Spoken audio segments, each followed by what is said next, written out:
এই সমাজের কিছু লোক স্বামী স্ত্রীর মধ্যে সামান্য মনোমালিন্য হলেই দ্বিতীয় বিয়ের জন্য উস্কানিমূলক কথা বলে থাকে। এই বিষয়ে যদি কিছু বলতেন। হ্যাঁ ভাই, খুব গুরুত্বপূর্ণ প্রশ্ন। স্বামী স্ত্রীর মধ্যে কিছু হলে কিছু লোক আছে মাঝখান থেকে আইসা উস্কানি দিবে। এই উস্কানি দিয়া সংসারগুলো ভাঙার জন্য চেষ্টা করে। কিছু লোক আছে নিজেদেরকে নারীদের পক্ষের, নারীদের হিতাকাঙ্ক্ষী এরকম প্রমাণ করার চেষ্টা করে। কিছু হলেই ফুসলাবে, মহিলারে ফুসলাবে, আরে রাখ, নিজের পায়ে নিজে দাঁড়া। স্বামীরে ফুসলাবে, আরে একটা গেলে 10টা আসবে।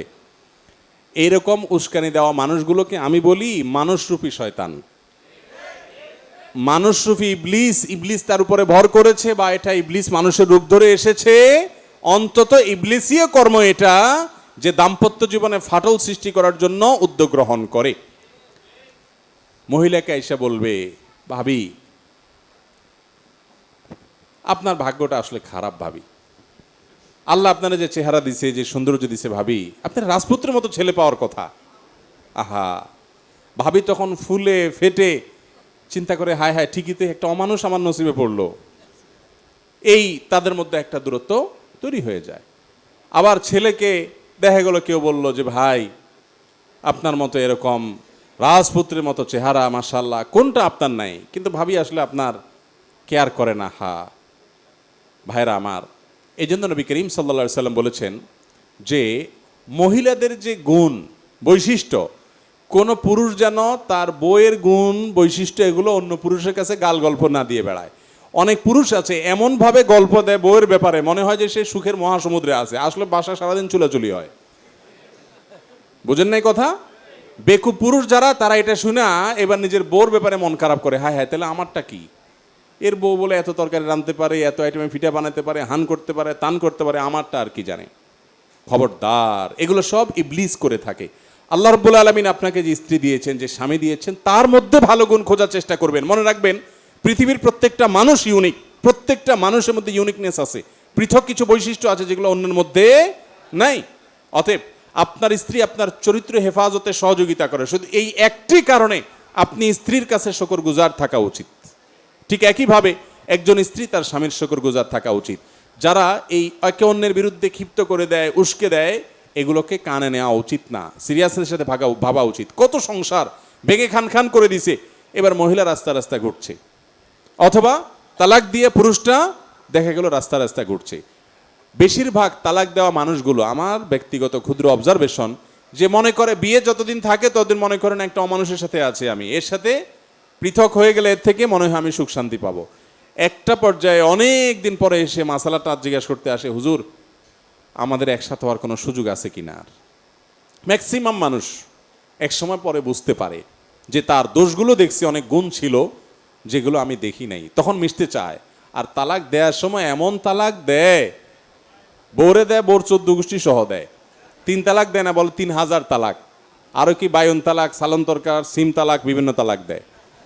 তো এই সমস্ত তালাক দেওয়ার ক্ষেত্রে সুন্নাহ ফলো না করার কারণে আর নেয়ার সুযোগও অনেক সময় থাকে না। আল্লাহ আমাদেরকে হেদায়েত দান করুন। জি, গোসলখানায় বালতির উপর অজু করলে অজুর ওই পানিটুকু ওয়াশরুমে ফেলে দিলে কোনো গুনাহ হবে কি? কোনো অসুবিধা নাই। অজুর ব্যবহৃত পানি বালতিতে রইল, সেগুলো আপনি টয়লেটে ফেলে দিলেন, কোনো অসুবিধা নেই, অথবা টয়লেট কমন পরিষ্কারে দিলেন, কোনো অসুবিধা হবে না, এতে কোনো গুনাহ হবে না। জি, বিভিন্ন জায়গায় বিভিন্ন মসজিদে আজান দেয়। এখন যে কোনো প্রথম আজান শেষ করে নামাজে দাঁড়ালাম, পরে অন্য মসজিদে আজান দিল, সেক্ষেত্রে নামাজ হবে কি না?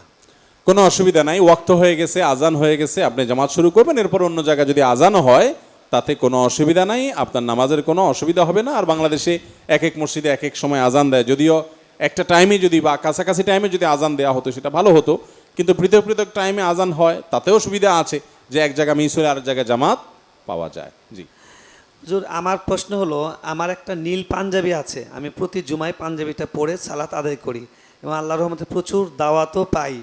তাহলে এই পাঞ্জাবিটা কি দাওয়াত পাওয়ার একটা উসিলা হিসেবে ধরা যাবে কি না? এটা হলো ওই যে আপনার ঠাডায় বক পড়ে আর ফকিরের কারামতি জায়ের হয়, এটা বলতে পারেন আর কি। আপনি দাওয়াত পান, এখন পাঞ্জাবির বরকত খুঁজতেছেন। তো এগুলো এগুলো নিছক আমাদের মনের ওয়াসওয়াসা। অনেক সময় আমাদের এগুলো মনে হয় যে এই কারণে বোধহয় এটা হচ্ছে, ওই কারণে বোধহয় এটা হচ্ছে, এরকম কিছুই না। হয়তো কাকতালীয়, আপনি যেদিন যেদিন দাওয়াত পান ওই দিন হয়তো আপনার এই পাঞ্জাবি পরা থাকে। কই, আমরা তো নীল পাঞ্জাবি পরি না, আমরা তো প্রতিদিনই দাওয়াত খাই। যদি দাওয়াত খাওয়ার জন্য নীল পাঞ্জাবির কোনো ভূমিকা থাকতো তো সাদা পাঞ্জাবি পরে তো দাওয়াতই পাইতাম না আমরা। ঠিক। অতএব এটা সঠিক কোনো বিষয় না। জি, জাযাকুমুল্লাহ।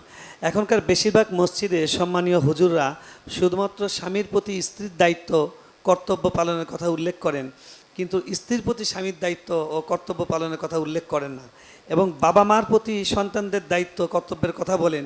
পক্ষান্তরে উল্টারা সন্তানের প্রতি বাবা মার করণীয় সেটা নিয়ে কথা বলেন না। এ ব্যাপারে এই অবস্থা থেকে বের হওয়ার উপায় কি? এটা তো সঠিক যে আমরা অনেক সময় এক পেশে কথা বলে ফেলি, আল্লাহ আমাদেরকে মাফ করুক, সেটা হওয়া উচিত নয়। কিন্তু আবার এটাও সঠিক যে প্রশ্নকর্তা যিনি, তিনি হয়তো মহিলা।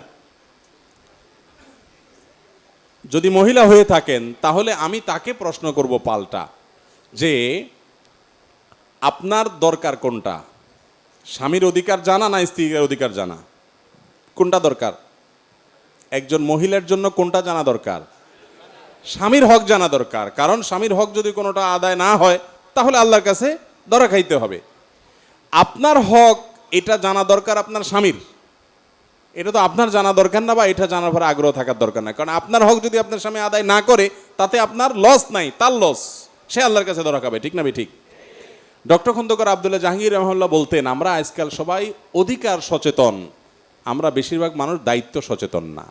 অধিকার সচেতন দায়িত্ব সচেতনের মধ্যে পার্থক্য বুঝেন তো? নিজের অধিকারের ব্যাপারে আমরা সবাই সোচ্চার, কিন্তু আমার কর্তব্যের ব্যাপারে আমরা ওরকম সোচ্চার না। ভাইরা আমার, আপনার স্বামী আপনার হক আদায় করছে না, এর কারণে কি আপনার গুনাহ হবে? আপনার আখিরাত ধ্বংস হবে, জাহান্নামে যেতে হবে? কিন্তু আপনি আদায় করছেন না, আপনার তো গুনাহ হবে। এই জন্য মহিলারা সবসময় আশা করে, হুজুর একটু স্বামীদেরকে একটু ধোলাই করে দেন। স্বামীরা একটু আশা করে, হুজুর মহিলাদের একটু সাইজ করে দেন। এই জন্য বউ দেখবেন কোনো হুজুরের কোনো ওয়াজ যদি পায় যে স্বামীদেরকে সাইজ করছে, ওই লিঙ্কটা পাঠায় দেয় স্বামীরে, কয়েকটা শুনো তো হুজুর কি বলছে। আবার একই কাজ স্বামীও করে বউয়ের ব্যাপারে। স্বামী বউকে বলে, দেখো নবীজি সাল্লাল্লাহু আলাইহি সাল্লাম বলছেন, আল্লাহর পরে যদি কাউকে সেজদা করা যেত তাহলে আমাকে করা যেত। আমার কদরটা বুঝতে পারছো? মাইন্ড ইট, আমার মর্তবা কোথায় আল্লাহ রাখছে, তোমরা তো মানুষ মনে করো না। আবার বউ স্বামীকে হাদিস শোনায় যে দেখো নবী করিম সাল্লাল্লাহু আলাইহি সাল্লাম তার স্ত্রী আয়েশা রাদিয়াল্লাহু তাআলা আনহাকে খেলা দেখতে চাইছেন, নিয়ে গেছেন, বসেছিলেন, এবং এত সময় বসেছিলেন যতক্ষণ পর্যন্ত তার স্ত্রী আয়েশা বলছেন আর দেখবো না। তিনি বিরক্ত হওয়া পর্যন্ত বসেছিলেন, নবীজি এত ব্যস্ত মানুষ আর তুমি আজকাল আমার সময় দেওয়ার সুযোগ পাও না। আম্মাজান আয়েশা বলেছেন, ফাকদুরু কদরাল জারিয়াতি সিন্নি আল হারিসাতি আলাল্লাহ, হাদিসাতি সিন্নি আল হারিসাতি আলাল্লাহ হবে। অল্প বয়স্ক স্ত্রী যারা তোমাদের আছে, যারা একটু বিনোদন পছন্দ করে, বৈধ হালাল বিনোদনের পরে কার্পণ্য করবা না। আম্মাজান আয়েশা ওসিয়ত করে গেছেন, আর তুমি খেয়াল করো না, আমার প্রতি অবিচার করো, অমানুষের মতো আচরণ করো। তো স্বামীর হাদিস বউ টানাটানি করে, আর বউয়ের হাদিস স্বামী টানাটানি করে, এগুলো অনুচিত ভাই। তবে একটা বিষয় আমরা বলবো, তা হলো আমাদেরকে কিছু মানুষ অস্থিতিশীল করে দিচ্ছে দাম্পত্য জীবনগুলোকে ধ্বংস করার জন্য। এই যে অধিকার সচেতনতা ভালো, কিন্তু অতি অধিকার সচেতনতা এবং কর্তব্যের ব্যাপারে অসচেতনতা, এটা কখনো ভালো জিনিস হতে পারে না। অতএব এটা ঠিক যে স্বামীর যেরকম অধিকার আছে, স্ত্রীরও কি আছে? অধিকার আছে। মা বাবার যেরকম অধিকার আছে, সন্তানেরও কি আছে? অধিকার আছে। অনেক মা বাবা নিজের অধিকারের ব্যাপারে ছেলেকে মাশাআল্লাহ লম্বা লম্বা কথা শোনায়, কিন্তু সন্তানের যে অধিকার আছে সে ব্যাপারে ওনার কোনো খোঁজ খবর নাই।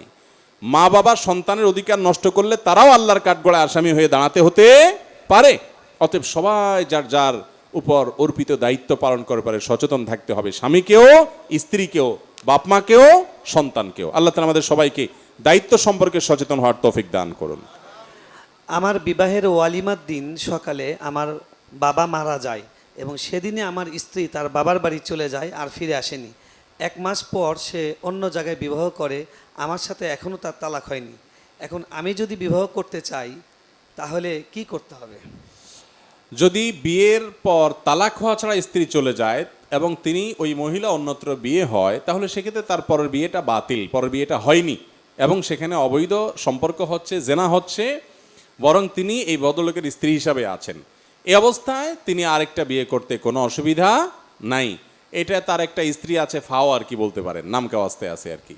তিনি আরেকটা বিয়ে করতে কোনো অসুবিধা নাই। আর তার স্ত্রী যিনি অন্যত্র বিয়ে করেছেন তিনি অবশ্যই হারামে লিপ্ত, তিনি যে কোনোভাবে এখান থেকে বিচ্ছেদ নেওয়া ছাড়া অন্যত্র সম্পর্ক তো হালাল হতে পারে না। মানুষের হায়াতকে আল্লাহ একবারই নির্ধারিত করে থাকেন? যদি তাই হয় পরবর্তীতে হায়াত বাড়ে কমে কিনা, চিকিৎসা করলে বাড়ে, এ ধরনের কথা বলার কি যৌক্তিকতা একটু যদি বুঝিয়ে বলেন।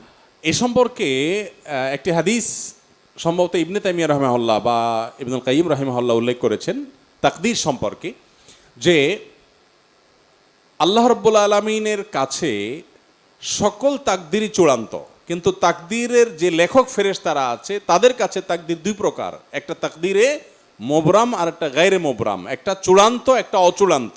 ধরুন একটা মানুষ তিনি অসুস্থ হয়েছেন বা অ্যাক্সিডেন্ট করেছেন, এখন সে যদি টাইমলি হাসপাতালে যায় ট্রিটমেন্ট করে তাহলে সে এই পরিমাণ হায়াত পাবে, এটা হলো ঝুলন্ত মুআল্লাক বলতে পারেন। আরেকটা হলো যে না, প্রত্যেকটা মানুষের একটা লিমিটেড একটা ফিক্সড বাজেট আছে। ফর এক্সাম্পল আপনার 50 বছর আপনার বাজেট আছে হায়াত, বাকি আপনার লাইফস্টাইলের উপরে আপনার পদক্ষেপের উপরে নির্ভর করে আরও 30 বছর 20 বছর 40 বছর আপনি বাঁচবেন বা বাঁচবেন না, সেটা আপনার পদক্ষেপের উপর নির্ভর করে, যে আপনি স্বাস্থ্য সচেতন, আপনি সতর্ক, এসব কারণে আল্লাহ তাআলা, বা আপনি নেকামল করলে রিজিক বাড়ে, হায়াত বাড়ে, সেগুলোর কারণে আপনার হায়াত এক্সটেনশন হবে, কিন্তু ফিক্স একটা আছে। তো তাকদীর লেখক ফেরেশতা তিনি ফিক্সডটা জানেন, আর যেটা ফিক্সড না, বান্দার আমলের উপরে, সতর্কতার উপরে, দোয়ার উপরে নির্ভর করে, সেটা আল্লাহ ছাড়া কেউই জানে। আল্লাহর কাছে সবই চূড়ান্ত, আল্লাহর কাছে কোনো অচূড়ান্ত বলতে কিছু নাই, বাট আমাদের কাছে এবং ফেরেশতার কাছে কিছুটা অচূড়ান্ত থাকে। সেই কারণে বলা যায় যে চিকিৎসা করা হয় না, এই লোকটা দুনিয়া থেকে চলে গেছে, এটাকে উসিলা হিসাবে বলা যায় এভাবে। কিন্তু এক্ষেত্রে সাবধান থাকতে হবে, কারণ এটা তাওহীদের প্রশ্ন, এমন কোনো কথা না হয়ে যায় যেন আমি আল্লাহর তাকদীরের উপরে এই দুনিয়ার আসবাবকে প্রাধান্য দিয়ে সেটাকেই মূল কারক হিসাবে নির্ধারণ করে ফেলি। বাকি আমাদের কর্মের কারণে তাকদীর হায়াত বেশি বা কম হতে পারে হাদিসের আলোকে। জি, মসজিদের কাজের জন্য টাকা উঠানো হয়, অনেক লোক আছে যারা সুদ ঘুষ খায়। আমরা ওয়াজে শুনেছি কাবা ঘরে কিছু অংশ বাকি ছিল, হারাম টাকা নেওয়া হতো না সেজন্য। তাহলে মসজিদের জন্য টাকা উঠানোর সময় কেন বলে না যাদের হারাম ইনকাম তাদের টাকা নেওয়া হবে না? আলহামদুলিল্লাহ, এই মসজিদের ছাদ নির্মাণের সময় আমার মনে আছে বলেছিলাম, সাহস করে বলেছিলাম যে হারাম টাকা যারা তারা দিবেন না, মসজিদের কাজ 7 বছর লাগুক, কোনো অসুবিধা নেই। মনে আছে আপনাদের? আলহামদুলিল্লাহ, এটা তো সুন্দর কথা এবং সুন্দর দরকারি প্রশ্ন। আজকাল মসজিদ মাদ্রাসা বলেন আর ওয়াজ মাহফিল বলেন আর যাই বলেন, আমরা চাই সেটা চাকচিক্যময় হোক, টাকা হালাল হোক বা হারাম হোক, সেটা নিয়ে আমাদের তেমন কোনো মাথা ব্যথা থাকে না। প্রশ্নকর্তা যেটা বলেছেন সঠিক তথ্য। আপনারা যারা মক্কা গিয়েছেন তারা দেখেছেন, যারা অনলাইনে বা ভিডিওতে দেখেছেন তারাও জানেন যে কালো গিলাপে মোড়ানো কাবা ঘর বাইতুল্লাহ, এই মসজিদ, এটার এক পাশে বুক পরিমাণ ওয়াল উঁচু করে রাউন্ড করা আছে। এটা মূলত কাবার ভেতরের অংশ ছিল। নবী করিম সাল্লাল্লাহু আলাইহি সাল্লামের দাদা আব্দুল মুত্তালিবের আমলে যখন কাবা পুনর্নির্মাণ করার সংস্কার করার উদ্যোগ নেওয়া হয়, তখন তারা মুশরিক ছিলেন মক্কার মানুষেরা, কিন্তু তাদের মধ্যে হালাল হারামের চেতনা ছিল। তারপরও তারা হালাল হারামের চেতনা থাকার কারণে ঘোষণা দিয়েছেন যে হারাম টাকা মক্কায় কাদের কাদের ইনকাম আছে এলাকার তো সবাই জানে, সেগুলো আমরা আল্লাহর ঘরে নেব না, আল্লাহর ঘরে শুধু হালাল টাকা নেব। তো হালাল টাকা তো সবসময় কমই থাকে, তো টাকা কম উঠছে, যার কারণে তারা এই ঘরটাকে, আল্লাহর ঘরটাকে পুরোটাকে বিল্ডিং বানাতে পারেন না, যেটাকে পার্সেন্ট করছেন টাকার অভাবে, অর্থের অভাবে, বাকিটাকে ওয়াল দিয়ে উঁচু করে রাউন্ড দিয়ে রেখেছেন। আজও পর্যন্ত সেটা সেভাবেই রেখে দেওয়া আছে। সেই স্মৃতি আমাদেরকে শিক্ষা দেয় যে আল্লাহর ঘরে বা দ্বীনের কাজে হারাম টাকা দেয়া যাবে না। নবী সাল্লাল্লাহু আলাইহি ওয়াসাল্লাম বলেছেন, ইন্নাল্লাহা তাইয়্যিবুন লা ইয়াকবালু ইল্লা তাইয়্যিবা, আল্লাহ পবিত্র, যার কারণে হালাল এবং পবিত্র দান ছাড়া কিছু আল্লাহ তাআলা গ্রহণ করেন না। এই জন্য ভাইরা আমার, হারাম টাকা এটা দান করলে সওয়াব হবে না। আমাদের দেশে বেশিরভাগ মানুষ মনে করে আরে পয়সা করে কামায় নেই, এরপরে একটা সময় এসে দান দক্ষিণা করিডোরে হাজি সাহেব গাজী সাহেব সেজে যাব, মানুষের চোখে দুলা দিতে পারবে না। আল্লাহ তাআলা আপনার ব্যাকগ্রাউন্ড জানে না। অতএব এই 2 নম্বরের পথ পরিহার করতে হবে এবং হারাম টাকা মসজিদ দিবেন না। মসজিদ কর্তৃপক্ষেরও মেরুদণ্ডে থাকা উচিত, ইমাম সাহেবের মেরুদণ্ড থাকা উচিত যে হারাম টাকাকে ডিনাই করতে জানবে। আজকাল তো এগুলো নাই ম্যাক্সিমাম মসজিদ। আলহামদুলিল্লাহ, এই মসজিদে খতিব সাহেব বলেছেন, আমরা আমাদের আসুন্নাহ ফাউন্ডেশনে যারা লাইফ মেম্বার এবং ডোনার মেম্বার হবেন, সেখানে আমাদের ফরমে এবং আবেদনে লেখা আছে যে শর্তই হলো আপনি হালাল টাকা দিয়ে আমার এখানে সদস্য হতে হবে, হারাম টাকা দেওয়া যাবে না। তারপরও যদি আপনি হারাম দেন, আপনি অন্যায় করেছেন, প্রতারণা করেছেন, কিন্তু আমরা হারাম নিতে প্রস্তুত নই। আল্লাহ তাআলা সব ওলামাদেরকে এরকম দায়িত্বশীল ভূমিকা নেওয়ার তৌফিক দান করুন। আমিন। রাফি দত্তপাড়া রসুলবাগ থেকে, ছেলেদের জন্য লাল কাপড় এবং হলুদ কাপড় পরা নাকি হারাম, এটা কি কারণে জানতে চাই শাইখ? লাল কাপড় এবং হলুদ কাপড় পরা ডাইরেক্ট হারাম বলা কঠিন। বিভিন্ন হাদিসে একেবারে নিরেট লাল, টকটকা লাল, যেটা পিওর লাল, যেখানে কোনো মিশ্রণ নাই, এবং হলুদ, এই দুটির ব্যাপারে বিভিন্ন রেওয়ায়েতে নবী করিম সাল্লাল্লাহু আলাইহি সাল্লাম থেকে নিষেধাজ্ঞা প্রমাণিত। সেটাকে ফুকাহে কেরাম মাকরুহ বলেছেন, অপছন্দনীয়, অনুত্তম, অনুচিত, না পরা উচিত। পিওর লাল, পিওর হলুদ পুরুষের জন্য। এখন আপনি যদি বলেন যে এটা কি জন্য নিষেধ করা হয়েছে, আমি বলবো এটা মহিলাদের জন্য রিজার্ভ। এই কালার কাদের জন্য রিজার্ভ? অন্যান্য কালার আপনিও পড়তে পারেন, মহিলারাও পড়তে পারে, আর মহিলারা এই কালার তাদের জন্য স্পেশাল। দিন বা ইসলাম বলে মহিলাদেরকে খাটো করছে কিছু খাটো বুদ্ধির মানুষরা বলে। আপনি দেখেন পোশাক আশাকের ক্ষেত্রে মহিলা যেই কালারের ইচ্ছা সেই কালারে পড়তে পারবে, পুরুষ পারবে না, রেস্ট্রিকশন আছে।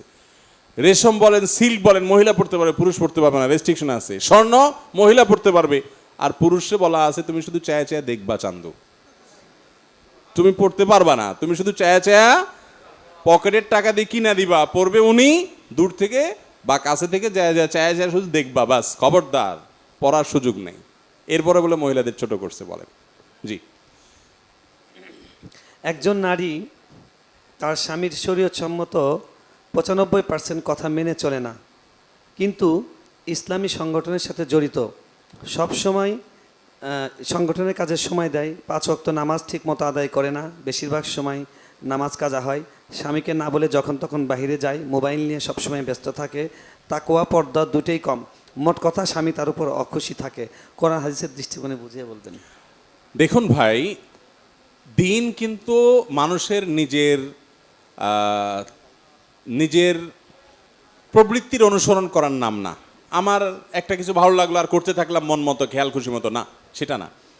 আবার স্বামী যে প্রশ্ন করছেন, এই স্বামী যে বউকে আটকানোর জন্য তার উপরে কোনো কারণে নাখোশ আছেন, কোনো গন্ডগোল ফাসাদ আছে, সেটার জন্য বানায় আজ আমার এখানে প্রশ্ন আনছেন যাতে করে আমারে দিয়ে। আমি তো বলি এই প্রশ্নগুলো বেশিরভাগ প্রশ্ন না, এগুলো সব আলপিন। আলপিন বুঝেন আপনারা? মনে করেন ওনার সাথে ওনার গন্ডগোল আছে এক মাস আলানিয়া, তো উনি একটা প্রশ্ন ধরা দিছে, একটা আলপিন দিল আরে আমার হাতে, যে হুজুর ওনারা একটা গুতা দেন এটা দিয়া। এটা উত্তর তো না, এটা হলো আলপিনের কি গুতা। বইয়ে প্রশ্ন নিয়ে আসে যে হুজুর আমার স্বামীর সাথে আমার একটু কামড়ি আছে, আপনি একটু দিলাম প্রশ্ন, একটু গোষ্ঠী উদ্ধার করে দেন। এই জন্য আমি বলি এই সমস্ত বিষয়গুলোর উত্তর আমরা কমন কথা দেই, কিন্তু ইন্ডিভিজুয়াল কেস স্টাডি করা ছাড়া, জানা ছাড়া, দুই পক্ষের কথা শোনা ছাড়া আমরা ডিসিশন দিতে পারবো না, সেক্ষেত্রে ভুল হবে। তো মহিলা হোক আর পুরুষ হোক, যেই হোক, দিনের কাজ করতে গেলে, দাওয়াতের কাজ করতে গেলে, অনেকে আছে মহিলা তবলিগের কাজ করে, তবলিগে যায়, স্বামীর খোঁজ খবর নেয়, জিজ্ঞেসও করে না, পোলাপানের খোঁজ খবর না, সংসারের পরে উদাসীন, না, এটা না জায়েজ। আপনি স্ত্রী হলে আপনার স্বামীর নির্দেশনা মেনে চলা, তার সাথে থাকা, তার নির্দেশ অনুযায়ী চলা আপনার জন্য অপরিহার্য। তার নির্দেশের বাইরে গিয়ে আপনি ইসলাম প্রচারের কাজ আপনার খেয়াল খুশি মতো করার সুযোগ আপনাকে ইসলাম দেয় নাই। আপনি স্বামীর আনুগত্য করবেন, ওইটা আপনার উপরে ফরজে আইন না। ফরজে আইন হলে তাহলে স্বামীর নির্দেশ ছাড়াও আপনি করতে পারতেন। আপনি বাইরে গিয়ে দাওয়াতি কাজ করবেন, ইসলাম প্রচারের কাজ করবেন, অথবা যখন খুশি তখন যার কাছে দাওয়াত নিয়ে চলে যাবেন, স্বামী সংসার সব ফেলে রেখে। এই সুযোগ কিন্তু ইসলাম দেওয়া হয়নি। আল্লাহ তাআলা দাওয়াতের কাজ পুরুষদেরকেও করতে বলেছেন, মহিলাদেরকেও করতে বলেছেন, কিন্তু এটা কখন ফরজে আইন হয়, কখন আপনার সাধারণ থাকে, কখন ফরজে কিফায়া থাকে, কখন নফল হয়, এগুলো জানতে হবে, মাত্রা জ্ঞান থাকতে হবে। আজকাল আমাদের মা বোনদের জন্য আমি সবসময় একটা কথা বলার চেষ্টা করি। দেখুন, মা বোনদের জন্য একটা আমল আছে, তিতা করল্লার মতো আমল, ভয়ঙ্কর তিতা করল্লার তিতা যেরকম মানুষ খেতে চায় না, আমাদের মা বোনরা সে আমলটা করতে চায় না। সেটা কি? স্বামীর আনুগত্য। সেটা কি রে ভাই? এই কথা শুনলে আমাদের বেশিরভাগ মা বোনদের মাথা গরম হয়ে যায়, বলে কি হুজুর, আনুগত্য করতে চায় না। কোন এক সালাফ বলেছেন, মহিলা, যে আমাদের স্বামীদেরকে আমরা শ্রদ্ধা করতাম প্রজারা রাজাদেরকে যেরকম শ্রদ্ধা করে। আজকাল আমাদের মা বোনরা নানা প্রপাগান্ডায় তারা প্ররোচিত হয়ে তারা স্বামীদের সাথে রীতিমতো টেক্কা দেয়, বেয়াদবি করে, আনুগত্য তো দূরের কথা, মানুষও মনে করতে চায় না। ওই যে একটু আগে প্রশ্ন শুনছেন, মায়ের দেওয়ার অনুমতি চাইতেছে। চিন্তা করেন কোথায় গেছে দুনিয়া। আল্লাহ তাআলা আমাদেরকে বোঝার তৌফিক দান করুন। ব্যবসা করা সুন্নত আমরা জানি, কিন্তু ব্যবসাতে মিথ্যা কথা বলা কি ঠিক? ব্যবসা করা সুন্নাত এবং ভালো কাজ, বেশিরভাগ রিজিক আল্লাহ তাআলা ব্যবসায় রেখেছেন, ওটা উত্তম শরিয়া দৃষ্টিকোণ থেকে। কিন্তু মিথ্যা কথা যখন বলে মানুষ, তখন ব্যবসা আর হালাল থাকে না, সেটা গুনাহে পরিণত হয়, হারাম উপার্জনে পরিণত হতে পারে। এই জন্য নবী করিম সাল্লাল্লাহু আলাইহি ওয়াসাল্লাম বলেছেন, আত-তুজ্জারুস সাদুকু মা'আন নাবিয়্যিনা ওয়াস-সিদ্দিকিনা, যারা সত্যবাদী ব্যবসার ক্ষেত্রে এরা কিয়ামতের ময়দানে নবীদের সাথে সিদ্দিকদের সাথে উঠবে। ভাইরা আমার, বেশিরভাগ দোকানদাররাই 2 নম্বর কথা ছাড়া দোকানদারি করতে পারে না, ডাহা মিথ্যা কথা বলে ফেলে।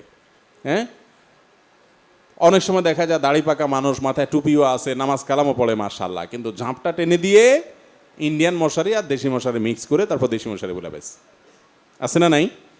বিভিন্ন সেক্টরে আছে। মনে রাখবেন, সত্য কথা বলে ব্যবসা করলে কেনা বেচা একটু কম হবে, লাভ একটু কম হবে, বিনিময়ে আপনি জান্নাত পাবেন ইনশাআল্লাহ। আপনি নিজে সৎ থাকবেন। অতএব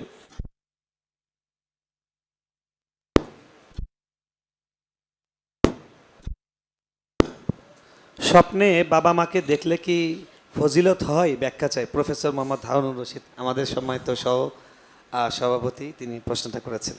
বাবা মা বা অন্য কাউকে আমরা স্বপ্নে যদি দেখি, বিশেষ করে তারা মৃত্যুবরণ করেছেন এরকম যদি হয়, তাহলে এটা নির্ভর করে কোন অবস্থায় দেখেছি। বাবা মাকে স্বপ্নে দেখলে কি হয়? যদি তারা মৃত্যুবরণ করে থাকেন আর তাদেরকে আপনি স্বপ্নে দেখেন হাসি খুশি ভালো কিছু, তাহলে আপনি সুধারণা করতে পারেন আল্লাহ তাদেরকে ভালো রেখেছেন, সুখে রেখেছেন, আল্লাহ শুকর আদায় করবেন এবং শেষে তাদের জন্য আরও নেকামল পাঠাবেন, সওয়াব পাঠাবেন, দোয়া করবেন, ইস্তেগফার করবেন, দান সাদেকা করবেন তাদের তরফ থেকে। আর যদি আপনি তাদেরকে এমন কোনো পরিস্থিতি দেখেন যেটা দেখে আপনার মনে হচ্ছে তারা কষ্টে আছেন, আপনার কাছে পেরেশান লাগে, তাহলে সেক্ষেত্রে তাদের জন্য আল্লাহর কাছে দোয়া করবেন, ইস্তেগফার করবেন, দান সাদেকা করবেন, বেশি বেশি করে চোখের পানি ফেলবেন, আল্লাহর কাছে মাপ চাইবেন তাদের হয়ে। এটা নির্ভর করে যে কী অবস্থা দেখেছেন সেটার উপরে। আমরা অনেকে মনে করি মা বাপকে স্বপ্নে দেখছেন মারা গেছে, তাহলে এখন চোখ বন্ধ করে এতজন মানুষ খাওয়াইতে হবে, এরকম কোনো ফিক্সড কিছু শরীয়ত ঠিক করে দেয় নেই। আপনি তাদের তরফ থেকে সবসময় করবেন। স্বপ্নে দেখলে, বিশেষ করে খারাপ বা কষ্টে আছে বলে মনে হলে, তখন আপনি তাদের তরফ থেকে আরও বেশি দান সাদকা, দোয়া দুরূদ ইত্যাদি করবেন। এছাড়া জীবিত মা বাপকে দেখলে বিশেষ কিছু হয় আমার জানা নাই। স্বপ্নের ব্যাখ্যা এটা গুরুত্বপূর্ণ বিদ্যা ইসলামের। আফসোসের বিষয় যে এটা নিয়ে চর্চা নাই। এখন স্বপ্নের ব্যাখ্যা বিশেষজ্ঞ পাওয়া যায় না, একসময় পাওয়া যেত। এ নিয়ে ওলামাদের মধ্যে জানাশোনা, চর্চা আরও বাড়া উচিত এবং স্বপ্নের ব্যাখ্যা দেওয়ার মতো লোক থাকা উচিত। আমি নিজেও স্বপ্নের ব্যাখ্যা সম্পর্কে খুব বেশি জানি না। জি, প্রশ্নটা যাক, অনেক লোক আছে সুদ খায়, মানুষের হক মেরে খায়, ও নিজের বউকে দৌড়ে মারে, আবার মসজিদের কমিটির পদে আছে, এগুলো কি ঠিক? দেখুন, মসজিদের যারা দায়িত্ব পালন করবে, আল্লাহ তাআলা কোরআনে কারিমে তাদের 4টি বৈশিষ্ট্যের কথা বলেছেন। 4টি বৈশিষ্ট্যের মানুষরা মসজিদের দায়িত্ব পালন করবে। আল্লাহ বলেছেন, ইন্নামা ইয়া'মুরু মাসাজিদাল্লাহি মান আমানা বিল্লাহ ওয়াল ইয়াউমিল আখির। আল্লাহর ঘর আবাদ করবে ওই মানুষরা যারা আল্লাহর প্রতি ঈমান আনে এবং আখিরাতের প্রতি ঈমান আনে। ও আকামাস সালাহ, এবং সালাত কায়েম করে, বেনামাজি হতে পারবে না। এবং ওয়া আতাজ যাকাহ, যাকাত আদায় করে, যাকাত আদায় করে যদি যাকাত দেওয়ার মতো থাকে। ওয়ালাম ইয়াখশা ইল্লাল্লাহ, আল্লাহ ছাড়া আর কাউকে পরোয়া করে না। আমি মিরপুর মণিপুরে এক মসজিদে অনেক বছর ছিলাম। আমার মসজিদের যিনি সেক্রেটারি সাহেব ছিলেন, অনেক আগে দুনিয়া থেকে চলে গেছেন, আল্লাহ বেচারাকে মাফ করে দিন। আমার নিয়োগের পর বলল, হুজুর, আমার ডাকে বললেন, হুজুর, আমি সাধারণ মানুষ, কোরআন হাদিস সম্পর্কে জানি না, এই মিম্বরে বসে কোরআন হাদিসের কথা আপনি বলবেন, আপনার বলার ক্ষেত্রে কেউ বাধা দিলে আমি বেঁচে থাকতে আমি বাধা দিব তার। আপনি কোরআন হাদিসের অনুযায়ী, আপনি যদি কোরআন হাদিসের বাইরে কথা বলেন তাহলে আপনাকে আমি বাধা দিব। এই চুক্তি আজকে আপনার সাথে আমার হয়ে যাক। আমি কোরআন হাদিস বুঝি না, কিন্তু অন্য ওলামারা যদি বলে যে না আপনাদের হুজুর কোরআন হাদিসের বাইরে বলে, আমার যেটা স্যাটিসফ্যাকশন করতে পারে, আমি কিন্তু আপনারে বাধা দিব। কিন্তু আপনি যতক্ষণ বলবেন সত্য কথা, কেউ বাধা দিতে পারবে না। আল্লাহর বান্দা যতদিন বেঁচে ছিলেন আমি খোলা গলায় মন খুলে কথা বলেছি, আলহামদুলিল্লাহ। তো এরকম মসজিদের দায়িত্বশীল আল্লাহর রহমতে অনেকেই আছেন। আমাদের আলী হাসান তৈয়ব ভাই মসজিদ দীর্ঘদিন থেকে আছেন, নিশ্চয়ই কর্তৃপক্ষের সহযোগিতা আছে, আরও অনেক মসজিদে আছে। সব মসজিদ কর্তৃপক্ষ যে আপনার খারাপ সেটা তো ভুল। আবার এটাও ঠিক যে মসজিদের আপনার দায়িত্বশীলদের মধ্যে অনেকে আছে এই 4 যোগ্যতা নাই: আল্লাহর প্রতি ঈমান, আখিরাতের প্রতি ঈমান, 5 ওয়াক্ত সালাত আদায় করা, যাকাত দেওয়া এবং আল্লাহ ছাড়া কাউকে আর পরোয়া না করা। মসজিদে কথা হবে আল্লাহর দিকে তাকায়, আর কারোর দিকে তাকায় না। মাশাআল্লাহ, আয়াত এখানে লেখাই আছে যে আয়াত আমি বলছি। 4 গুণ বিশিষ্ট মানুষরা আল্লাহর ঘরের দায়িত্ব পালন করবে। আল্লাহ তাআলা আমাদের আল্লাহর ঘরের দায়িত্ব পালনকারী ভাইদেরকে এই গুণগুলো অর্জন করার তৌফিক দান করুন। আমিন। একজন জানতে চেয়েছেন, মিনহা খলাকনাকুম, এটা কি সত্যি লাশ দাফনের দোয়া? লাশ দাফনের বা মুর্দাকে কবরে রাখার দোয়া কি? আমাদের দেশে প্রসিদ্ধ আছে মিনহা খালাকনাকুম ওয়া ফিহা নুঈদুকুম ওয়া মিনহা নুখরিজুকুম তারাতান উখরা। এটা লাশ দাফনের দোয়া হিসাবে যে বর্ণাগুলোতে এসেছে সেই বর্ণাগুলো একটাও বিশুদ্ধতার মানদণ্ডে উত্তীর্ণ নয়, সেগুলোর সনদের অবস্থা খুবই ভয়াবহ। এই জন্য এটাকে লাশ দাফনের দোয়া আমরা বলবো না। তবে এই আয়াতটির অর্থ লাশ দাফনের সময়কার যে পরিস্থিতি এটার সাথে দারুণভাবে খাপ খায়, অর্থাৎ ওই বাস্তবতাকে আয়াত ফুটিয়ে তুলেছে। এই আয়াতে বলা হচ্ছে মিনহা খালাকনাকুম, এই মাটি থেকে আল্লাহ বলছেন তোমাদেরকে আমি সৃষ্টি করেছি, অফিহা নুঈদুকুম, এই মাটিতে তোমাদেরকে আবার আমি ফিরিয়ে আনবো, অমিনহা নুখরিজুকুম তারাতান উখরা, আবার এই মাটি থেকেই তোমাদেরকে সৃষ্টি করে কিয়ামতে দাঁড় করাবো আবার। তো এই জন্য এই আয়াতের অর্থের সাথে দাফনের পরিস্থিতির মিল আছে, বাট দাফন করার সময় আয়াত পড়তে হবে, সেটি বিশুদ্ধ হাদিস দ্বারা প্রমাণিত নয়। তাহলে কোনটা পড়বেন? তিরমিজির হাদিসে আসছে বিসমিল্লাহ ওয়া আলা মিল্লাতি রাসূলিল্লাহ, কোন কোন রাওয়ায়াতে আসছে বিসমিল্লাহ ওয়া আলা সুন্নাতি রাসূলিল্লাহ বলে লাশকে মাটিতে রাখবেন। ইনশাআল্লাহ। 11:30 প্রায় বেঁচে গেছে, আর মনে হয় এটা লাস্ট প্রশ্ন নিয়ে নিই। আমার সমস্যা না, আমি ফজর বন্ধ চালাতে পারবো। আপনারা কি আমাদের বাচ্চাদের কিছু পুরস্কারের ব্যাপার একটু আছে, ওদেরকেও একটু পুরস্কার দেওয়াটা দরকার, কি বলেন? হ্যাঁ, আমরা একটা সংক্ষেপে দেই, বলেন সংক্ষেপে দেই। সংক্ষেপে, বেতের নামাজের উত্তম পন্থা কোনটি? অনেকগুলো পদ্ধতির মধ্যে কোনটা উত্তম? ভিতরের সালাত, এটার অনেকগুলো পদ্ধতি আছে, হাদিস দ্বারা প্রমাণিত সবগুলো পদ্ধতি পড়া যেতে পারে, একাধিক পদ্ধতি রয়েছে। আমরা এটা নিয়ে অনেক বাড়াবাড়ি করি এবং একটাকে শুদ্ধ করে বাকি হাদিস থেকে প্রমাণিত হলেও সেগুলো বিরোধিতা করি, এটা অনুচিত একেবারেই। হাদিস দ্বারা যতক্ষণ পর্যন্ত প্রমাণিত হবে ততক্ষণ পর্যন্ত আমরা বিধির পড়তে পারি ইনশাআল্লাহ। সব মহিলাদের নিয়ে প্রশ্ন, স্বামী স্ত্রীর অভিযোগ, স্বামীর অবাধ্য, নামাজ পড়ে না, রোজা রাখে না, বেপরদায় চলাফেরা করে, মুখে মুখে তর্ক করে, এই অবস্থায় স্বামীর কি করণীয়? এই বিষয়ে আমাদের মনে হয় আগের প্রশ্নের উত্তরে চলে গেছে কথা, নতুন করে মনে রিপিট না করলেও চলে। জি জি, এরপরে চলো।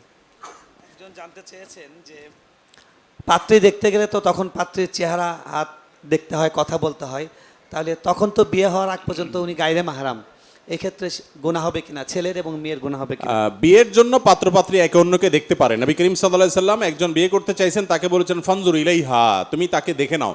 দেখে নিলে দুইটা লাভ, এক হলো কোনো দোষ ত্রুটি থাকলে তুমি সেটা আগে ভাগে সিদ্ধান্ত নিতে সুবিধা হবে, দ্বিতীয়ত হলো বিয়ের আগে দেখে নিলে তাদের মধ্যে পারস্পরিক ভালোবাসা বৃদ্ধি হয়।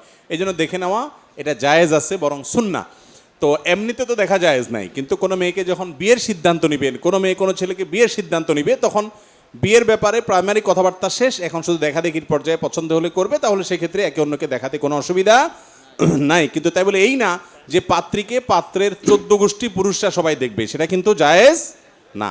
অনেক সময় দেখা যায় যে পাত্রীকে দেখার জন্য পাত্রের মামা, পাত্রের খালু, পাত্রের চাচা, পাত্রের দুলাভাই, পাত্রের বড় ভাই, দুনিয়ার সব মানুষ এসে বাজারে গরু ছাগলের মতো করে ওই পাত্রীকে দেখে আয়োজন করে। এটা নাজায়েজ কাজ এবং গুনাহের কাজ। বিয়ে করবে যে দেখবে কে? সে। এমনকি পাত্রের বাপও দেখতে পারবে না বিয়ের আগে। এখন মুশকিল আজকাল এটা বাপেরে বললে বলবে বাবারে বিয়ের আগে এই ঠেলা, বিয়ে করলে জানে কি করবে, এগুলা মূর্খতা এবং অজ্ঞানতা। বিয়ের পরে শ্বশুর হিসাবে দেখা দিতে পারবে, কিন্তু বিয়ের আগ পর্যন্ত শুধু পাত্র দেখবে ছেলে হিসাবে, আর পাত্রপক্ষের মেয়েরা দেখবে, পাত্রে অন্য কেউ দেখবে না। আবার দেখবে এর মানে এই না যে দেখতেই থাকবে দেখতেই থাকবে। অনেকে আছে বিয়ের আগে দিনকে দিন, মাসকে মাস পর্যন্ত যোগাযোগ, আসা বসা, উঠা, আড্ডা মারা, দিনকে দিন, এগুলো জায়েজ নাই। দেখার একটা আনুষ্ঠানিকতা থাকবে, সীমাবদ্ধতা থাকবে, শরিয়ার গণ্ডির মধ্যে থেকে দেখেই থাকবেন বছরকে বছর ধরে, এরপরে বলবেন এবার বিয়ে শাদীতে যাবো, এই 2 নম্বরই জায়েজ হবে না। কিছু মেয়ের পরিবার বিয়ের সময় দেন মোহর করতে হবে, শর্ত দেয় 5 লাখ টাকা বা 2 লাখ টাকা, না হলে মেয়েকে বিয়ে দিবে না। ইসলাম কি বলে? মোহর যত কম হয় সে বিয়ে তত কল্যাণকর হয়। ইন্না আযামান নিকাহি বারাকাতান আইসারুহা মাউনাতান, যে বিয়েতে খরচ যত কম, মোহর যত কম, সেটা যত কল্যাণকর হয়। কিন্তু একটা মেয়ের মর্যাদা অনুযায়ী তাকে দেওয়ার সামর্থ্য ছেলে পক্ষ থাকলে সেটা দিতে আবার কার্পণ্য করা উচিত না। নবী করিম সাল্লাল্লাহু আলাইহি সাল্লামের যুগে মোহরের যে ফিগার ছিল, তখন মানুষের গড় আয় ইত্যাদি কি ছিল, সেই তুলনায় কম ছিল না একেবারে। অতএব মেয়েদেরকে যেন তেনভাবে মোহর দেওয়ার চেষ্টা যেরকম ভুল, এর চেয়ে বড় ভুল হলো আমাদের সমাজে মোহরটা এটা একটা শো আপের ব্যাপার হয়ে গেছে। এখন 10 লাখ 20 লাখ 30 লাখ নামকে আসতে, আবার অনেকে এটাকে জাস্ট বিয়ে টিকা রাখার জন্য একটা গ্যারান্টি হিসাবে ধরে রাখছে। আরে ভাই বেশি মোহর কেন ধরে, যাতে তালাক দিতে না পারে, যে তালাক দিবে সে বুঝে এদিকে তাকায় থাকবে।